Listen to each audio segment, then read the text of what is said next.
Bonjour à tous, bienvenue sur Mix de Casse. Si vous êtes ici aujourd'hui, c'est que vous aimez les belles italiennes et ça tombe bien parce qu'au lieu d'en avoir deux, nous en avons trois puisque la 300 RX qu'on vous a présentée l'an dernier à Autobiano a été remplacée par une 250 puis une 350 et on garde la 450 au catalogue. Alors pour vous faire la présentation, je suis aujourd'hui avec notre Rich National avec un très bel accoutrement. Bonjour à tous. Et avec Pierre-Antoine, le responsable de la division Cross Beta. Bonjour à tous, heureux de vous recevoir ici pour vous présenter ces nouveaux modèles. Effectivement, l'année dernière, on avait essayé la 300 RX à Autobiano, on se rappelle, sur la belle piste italienne. Une moto, comme tu l'as dit, qui est plus au catalogue, mais qui est remplacée par deux propositions, et deux propositions assez différentes, assez tranchées, on va dire, de la part de Beta. 250 de temps, 350 de temps. Pourquoi ? Alors exactement, deux motos totalement différentes avec des objectifs aussi qui sont différents. On a une 250 aujourd'hui qui a été étudiée pour pouvoir jouer les avant-postes dans la catégorie MX2, donc par rapport au règlement que tout le monde connaît où le 2,5 de temps peut rouler avec le 254 temps. Voilà, depuis quelques années. Voilà. Donc là on est vraiment sur une moto qui a été conçue sur le principe de la compétition, de l'explosivité, de la performance pure. Une moto qui est prête à gagner dès sa sortie de caisse. C'est vraiment l'objectif de cette machine-là. Allez, c'est parti pour un tour au guidon de la 250 RX. Donc la petite nouvelle, je dis petite parce que c'est la plus petite de la gamme Beta. Ça reste quand même un gros 250 de temps. La moto, vous voyez, là elle est en courbe standard. Elle est très réactive, donc on reste sur une moto à carbone, valve mécanique, mais avec un moteur qui allonge pas mal, ce qui fait d'elle une moto fun et néanmoins complète.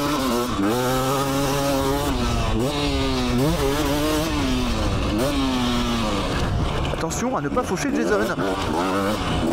Faut pas hésiter avec à passer les rapports, parce que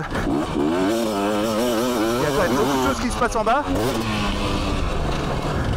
C'est pas une moto qui se pilote au bruit.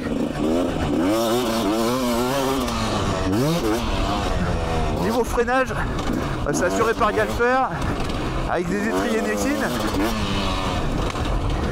Et on va dire c'est très mordant. Pour ne pas dire que ça mord trop.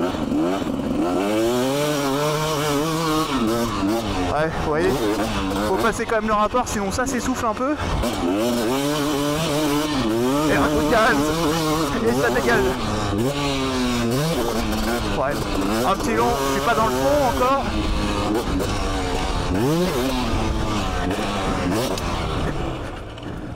Et la 350 quant à elle, c'est vraiment de la grosse cylindrée, on est un peu les outsiders sur ce marché parce que on connaît les anciennes années où il y avait de la grosse cylindrée, c'est désormais révolu et pour beaucoup ça fait peur, alors qu'aujourd'hui cette moto elle a été vraiment construite sur un objectif d'accessibilité, quelque chose de linéaire, de souple, de facile et vraiment on espère pouvoir la faire essayer au plus grand nombre pour qu'ils puissent comprendre que cette moto elle est facile d'utilisation et c'est vraiment destiné au plaisir pur pour les fans de deux temps et ceux qui veulent vraiment s'amuser sur une machine. Et techniquement parlant, il y a quoi comme différence entre ces motos, puisque bon, ce sont des cylindrées qui sont quand même relativement proches? Alors il y a beaucoup de différences techniques, il y a aussi des points communs. Concernant les points communs, la partie boîte de vitesse est identique. Par contre, on va avoir une démultiplication secondaire qui est totalement différente. On est, pour ceux qui veulent quelques chiffres, on est en 13,50 sur la 252 temps, on est en 14,47 sur la 352 temps, donc ça fait quand même un gros écart. Ça vient aussi du fait que les machines elles ont des plages d'utilisation en termes de régime assez différentes. Ensuite, tout ce qui est vilebrequin est différent parce que c'est une moto qui n'utilise pas la même course. La course de la 350 est différente. En gros, c'est pas simplement un gros cylindre sur une 250, c'est vraiment une 350 qui a été repensée à partir d'une feuille blanche. On va aussi avoir visuellement la double bougie qui est présente uniquement sur la 350. Ça c'est un héritage de l'enduro. Hein, ça c'est un héritage de l'enduro, tout à fait. Des motos d'usine d'abord et ensuite des motos de série. Exactement. C'est souvent ce qui se passe chez Beta. Hein. Ils testent en compétition les dernières innovations pour derrière pouvoir les présenter au grand public.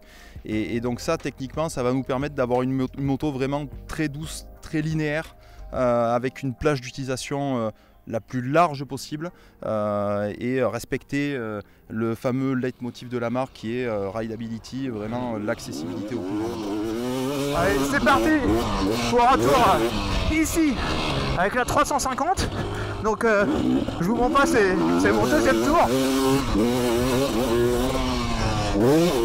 sur cette moto qui devait être à la base plus détendue que la 250. Elle avec un critère plus racé. Et je vous cache pas que j'aurais peut-être pas dû me le dire parce que du coup je veux y aller avec plus de force. Donc le moteur est calmé même si c'est une grosse gamelle. Alors on reste quand même sur un moteur de 350 de temps. Et en haut, en bas, au milieu, partout. Et ben il y a de la puissance. Alors on m'a dit il faut pas faire le plus de bruit avec. C'est là où on sera le plus efficace. Par contre à placer, c'est comme la 250, c'est identique. Ça se fait juste au niveau du moteur. Et là, alors, quelle force!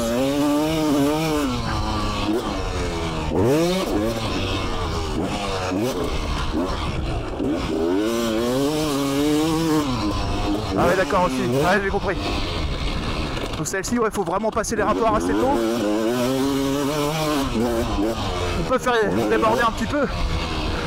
Mais ouais, c'est vrai qu'elle a vraiment sa force. Alors moi je crois que je vais faire déborder un peu de par le bruit qui est très agréable.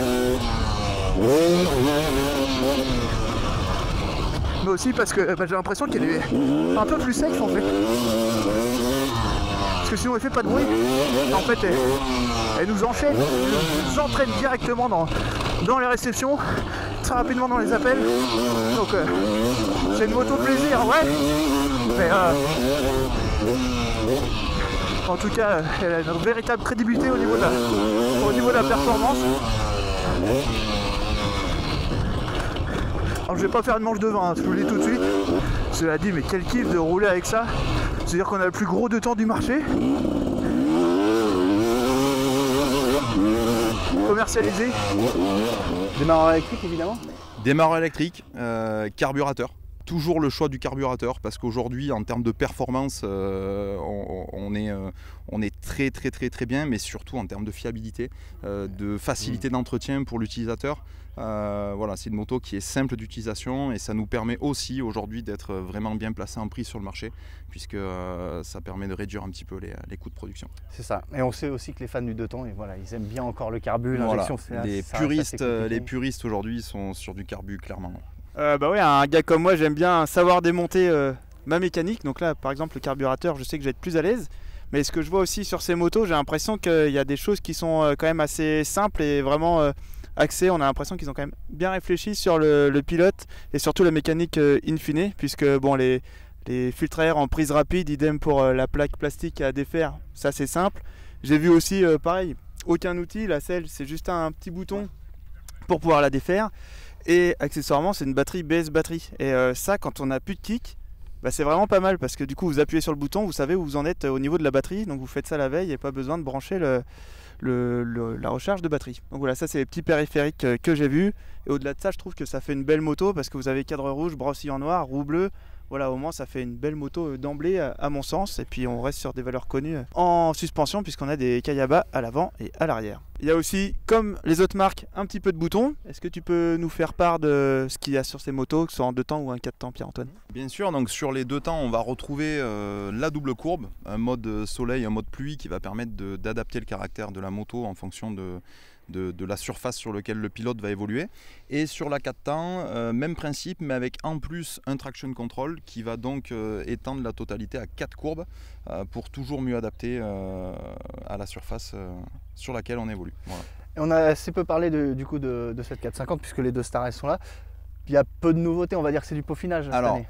Depuis le modèle 2025, il y a eu beaucoup de travail réalisé, rien qui ne se voit en apparence. c'est que du travail en interne.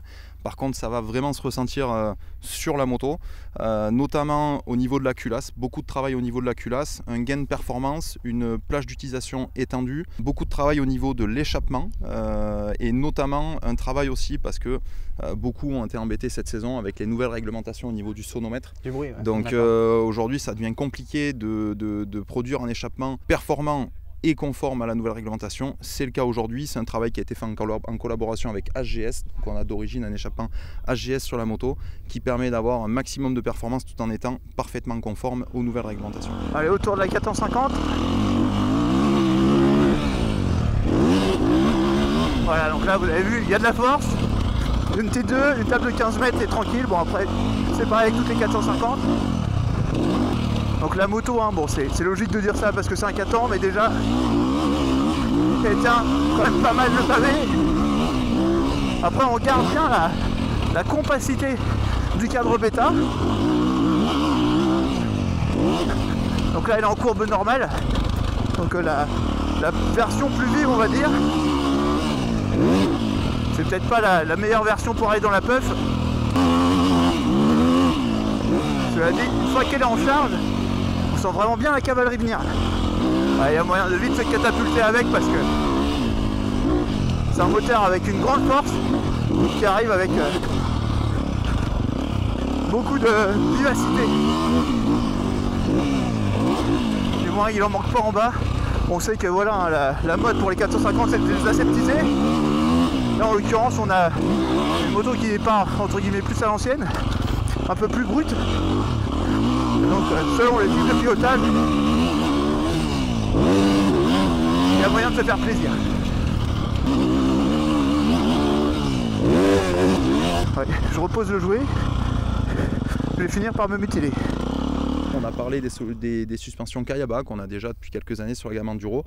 C'est important de préciser que sur la gamme Cross, ça a été adapté, c'est différent. On a quand même une fourche qui fait 10 mm de plus de course à l'avant, donc ça amène une assiette légèrement différente.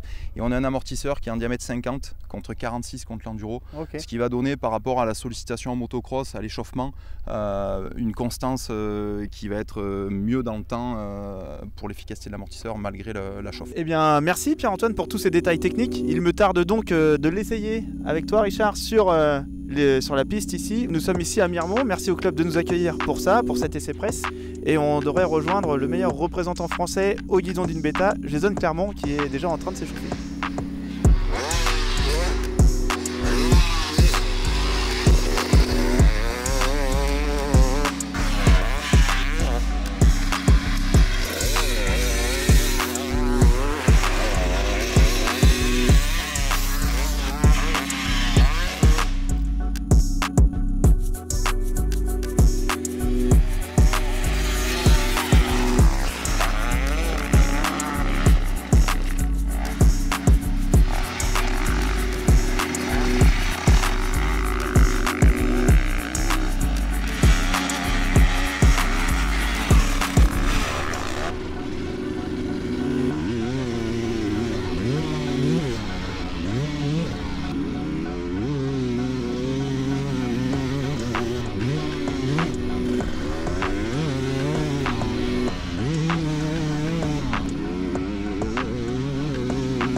Retour de cette petite piste bien sympathique avec Jason Clermont, d'ailleurs meilleur représentant bêta sur le championnat de France Elite, 5ème si j'ai bien pris la leçon.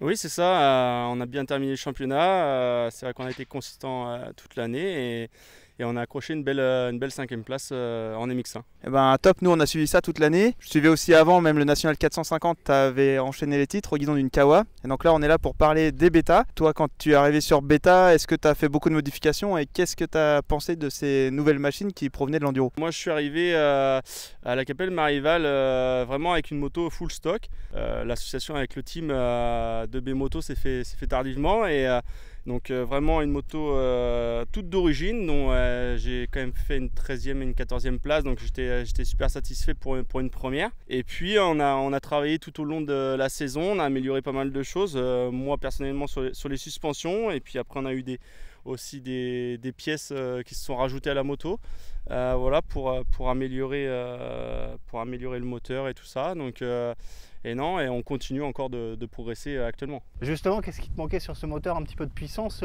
pour être vraiment au plus haut niveau français? Pas forcément de la puissance. Après, moi, je travaillais beaucoup pour essayer d'avoir un pilotage où j'essaie de passer vraiment la motricité au sol.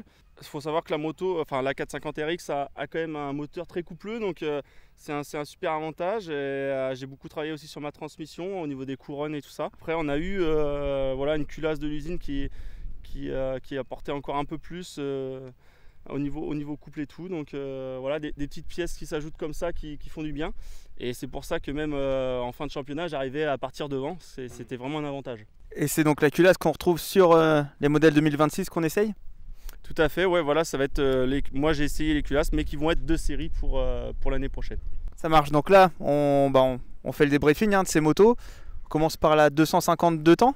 Moi, la 252 temps, c'est celle qui m'a le plus séduit en fait sur cet essai, parce que c'est une moto qui est vive, qui est vraiment super fun en fait. On pourrait comparer ça à une grosse 125. Enfin, c'est pas du tout la même chose qu'une 125, mais voilà, on retrouve vraiment cet esprit vif, cet esprit joueur par rapport à la 350 dont on parlera plus tard. Mais voilà, c'est peu d'inertie, une moto vraiment légère. En termes de sensation, un moteur qui reprend quand même plutôt bien en bas et qui après voilà, est vif pour monter dans les tours et qui pousse assez loin en haut, donc qui allonge pas mal. Et ouais, c'est celle que j'ai trouvée la plus fun. J'ai essayé les deux courbes, il y a une belle différence entre les deux, donc ça permet aussi vraiment d'avoir deux choix en fonction des circuits. Donc j'ai trouvé ça vraiment pas mal au niveau moteur. Et châssis, c'est une moto qu'on connaît, hein, suspension Kayaba. Après, voilà, chacun va apporter sa propre patte sur ce qu'il veut. Mais j'ai trouvé que d'origine, c'était vraiment sain en tout cas. La fourche peut-être un tout petit peu dure pour moi, mais bon, c'est parce que je rentre pas assez vite dans les virages, c'est normal, c'est de ma faute. Amortisseur très bien. Donc non, validé pour moi. Et toi Jason, du coup, c'était la première fois en 2 temps bêta ou non, tu t'entraînais un petit peu avec? Non, c'était vraiment, moi je suis comme vous, là je suis venu essayer les motos, donc ouais, j'ai essayé la 250 et la 350. Donc après moi j'ai vraiment un pilotage vraiment souple, coupleux, et moi je me suis plus fait plaisir avec la 350. Voilà, avec une reprise vraiment en douceur, et tu peux passer en 3e dans les virages, ça reprend super bien. Après un pilotage plus agressif avec la 2,5, mais qui donne un peu plus de sensation de pêche, de vivacité. Ouais, donc c'est ce que je disais, plus de fun à l'arrière. Voilà, ouais. Mais après à piloter, moi je me base plus sur la 350. Ouais, je pense qu'elle est plus efficace effectivement. Voilà, ouais, et puis par rapport à mon pilotage, j'arrive mieux à l'adapter sur la piste. Ouais, moi j'ai bien aimé la 250 de temps parce que c'est vrai que là maintenant on essaye de plus en plus d'aseptiser les motos, et j'ai fait plusieurs saisons en 250 de temps, et le carbu et valve méca là, ça fait pas comme les valves méca de Yam, là ils sont plus linéaires je trouve, et au final la moto était bien exploitable. Et effectivement Rich, tu comparais ça à un 125, mais je trouve que vu que j'ai l'impression que les motos elles sont plus compactes chez Beta, tu as envie de plus jouer avec et tu te mets plus à l'aise, et du coup faut pas oublier que tu as un moteur de 250 à l'intérieur. Oui, attention, ça te rappelle un peu à l'ordre. C'est pas un moteur 125 là, hein. C'est une vraie moto, c'est une vraie 2,5, mais une 2,5 joueuse, fun, j'ai trouvé vraiment pas mal. Ouais, pour moi c'était vraiment le kiff facile, et quand on veut attaquer, c'est vraiment une arme. Tout à fait. Et la 350 ça reprend ce que tu disais Jason, c'est une moto très coupleuse en bas, donc qui permet voilà, de passer la 3 au lieu de la 2 dans pas mal de virages. Après, moi c'est pas mon pilotage, j'aime bien voilà, mettre de l'embrayage, rouler un petit peu agressif, un peu trop, hein, parfois à défaut de l'efficacité. Mais en tout cas, pour ceux qui veulent ce type de moto, ouais, c'est très bien. Effectivement, la 3, elle la prend facilement. On peut même virer en 4 des fois en l'accompagnant un tout petit peu de l'embrayage. Il faut passer ensuite les vitesses assez tôt parce que voilà, c'est pas la peine d'aller au rupteur. C'est pas comme ça qu'il faut la piloter. Donc, la piloter comme une petite 500 en fait. Il faut vraiment passer les vitesses. Et à ce moment-là, je pense que ouais, c'est très efficace. Ouais.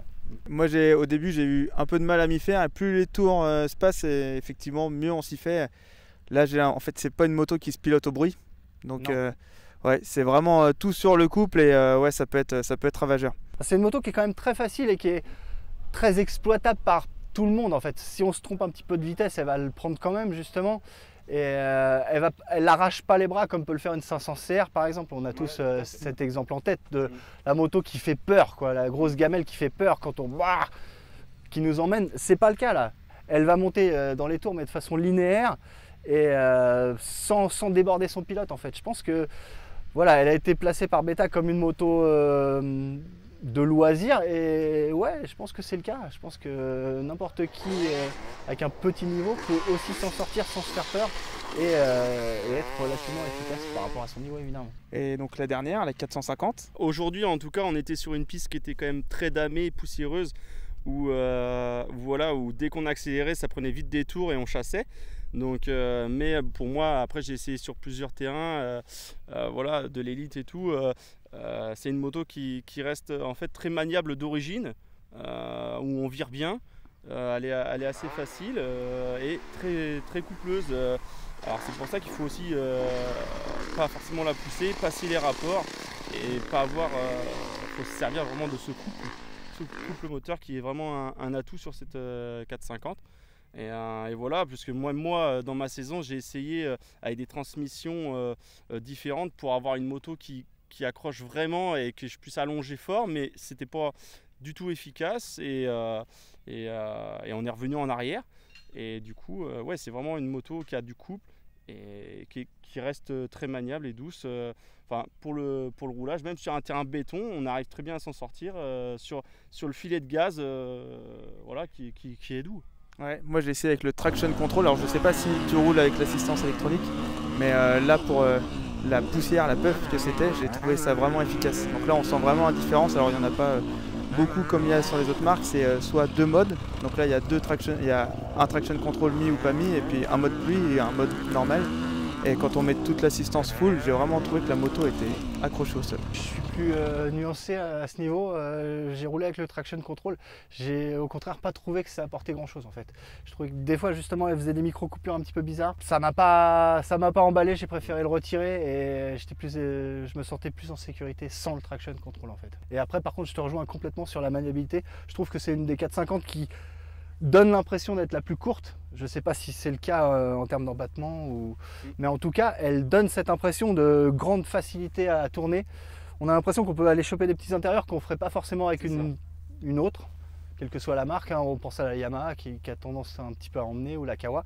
Là, non, la moto elle paraît compacte et voilà, on peut aller vraiment chercher des petits intérieurs sympas sans que ça grève du tout la stabilité, parce que j'ai jamais été pris en défaut en ce qui concerne la stabilité. Donc en partie cycle, voilà, vraiment pas mal. Il n'y a que toujours cette largeur au niveau des genoux qui est typique un petit peu de Beta. Ça fait bizarre 2 tours, ensuite on n'y pense plus. C'est une des 450 les plus abordables du marché, on va dire, pour la plupart des pilotes. Je ne sais pas ce que tu en penses toi, j'imagine que tu en as essayé quand même quelques-unes. Enfin, pour quelqu'un, on sait que un 450 quand même, pour faire quelques tours, il faut rouler régulièrement pour pas avoir les bras béton et pas se faire emmener au bout de 3 tours. Mais ça reste une moto qui reste souple et ouais, facile, parce que on sait très bien que, on va dire, on a un niveau de loisir, on va pas s'entraîner sur des Saint-Jean d'Angély donc on retrouve plus souvent des petites pistes ou avec des petits virages intérieurs ou des petits trucs. Exactement, où tu vas pas pouvoir mettre à fond longtemps.